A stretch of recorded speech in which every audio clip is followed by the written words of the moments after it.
Wait, who's voicing the bird in Miracle Universe? Well, one thing's for sure, you can always count on Eren Yeager to bring the high-pitched cause.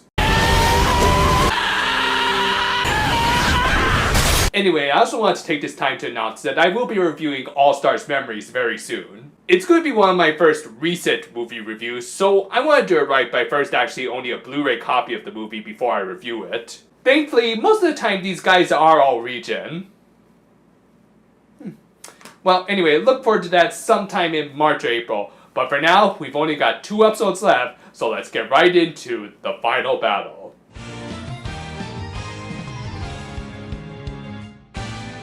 Our second to last episode opened with one of Hana's original intros? I know I said I missed the old intro and all that, but is this really the place you want to bring it back in the penultimate episode? Then again, I guess it kinda matches with this show and its very bipolar tone as I mentioned last week. Heck, even the OP's intro had Hana shouting it more aggressively than usual, even though absolutely nothing else had changed and it was still a very happy-go-lucky tune sung by Mako P. I think like Georgie Boy throughout this episode, this show is starting to have a serious mental breakdown. Speaking of which, the final solo battle between Hana and George, yeah, I'm still salty about that, played out as most of us would have expected, with the main protagonist and antagonist having both a battle of fists and ideals. And of course, George still had to work in his creeper-ness, but I think at this point I've become jaded to it. What I did find surprising was... Hey, Georgie Boy learned how to emote. Well, here's a golf clap for you.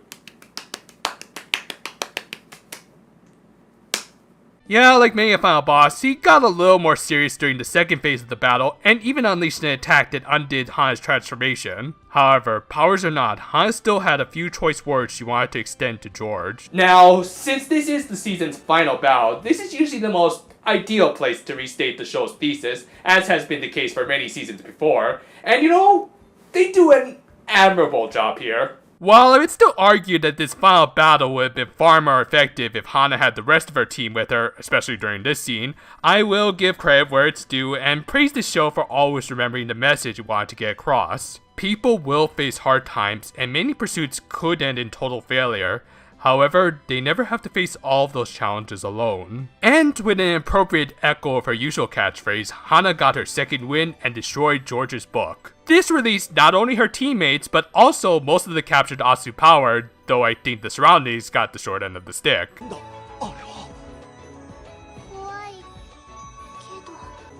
Hey, is anyone else noticing that all the color in the background is gone? Am I the only one who notices? Hello? This release of Asu power extended everywhere, including some local university where Trom was? When did he leave the battle? Actually, we do see him on the beach a few minutes later, so this Trom is likely the one of the present day, hence a few less wrinkles. And also, one of his students looks a little familiar. Still, the Precure had to deal with this white shirt wearing hipster for the future, and just like most of his employees, he decided to go one-winged angel. Of course, he combined with his avatar to form a giant Oshimaida, though with that mount, he kind of looks like an OG Zakenna. Well, good to know that all that anniversary stuff is still relevant. And while it's nice that the entire Hakuto team managed to get involved in this final part of the fight, let's face it, they kind of got the shaft in this episode. Still, like most Precure finales, they got the support of all of the civilians in the surrounding area to help cheer them into finally vanquishing the big bad. Hana, I really don't think you should give the big friends who go to your live shows any ideas, and they turned everyone in town into an honorary Precure. Oh my god!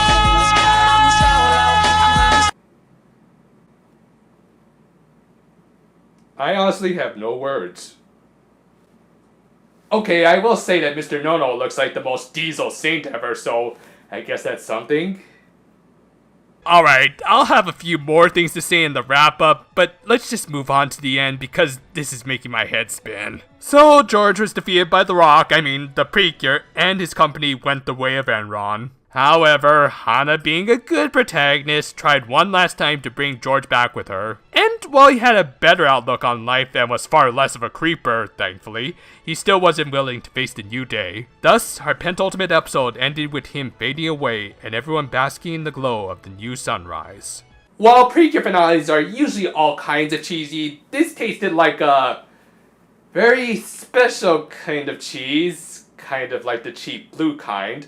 But that guaranteed meme material aside, I will admit that while my complaints from last week still applied, this at least felt like an appropriate climax to this season. Again, if I were to look at this season like a research essay, I would praise it for remembering to restate its thesis near the very end, as quite frankly, it is a good thesis. I'll go more into it when I discuss my final thoughts of the season whenever I get around to that, but I'll say right now, I would still have to demerit for more than a few missteps in its execution, not just throughout this season, but here as well. Now, I've already complained enough about Hana soloing the first phase of this final boss fight, but while it was a bit of a spectacle, this moment of all the flower petals flying especially was very well done, they weren't really allowed to get into second gear. I feel like if they really had to have Hana solo this, they could have had this go on a little bit longer, but that is more of a personal nitpick that I just want to mention. Now, let's address what certainly will never be forgotten in the annals of Precure memedom, just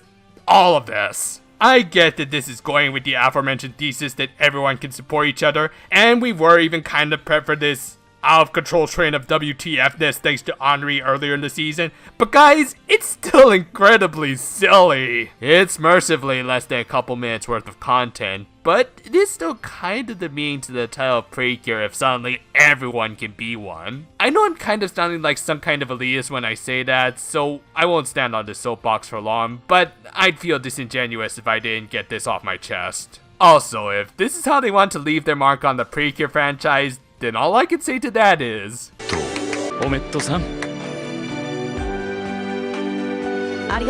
Yeah, you don't even get the real thing, you get the bootleg Gintama version. One more episode to go, and I'll say this right now, they're definitely not topping this. The first part of the Doki Doki Precure review is almost done, and I should have it out either this coming Wednesday or Thursday. Funny thing is that I actually tried to review a few less episodes than usual, and yet it still ended up fairly lengthy. Those blade jokes take up a surprising amount of time. Anyway, look forward to it, and until then, no farewell for now, my friend. Excuse me.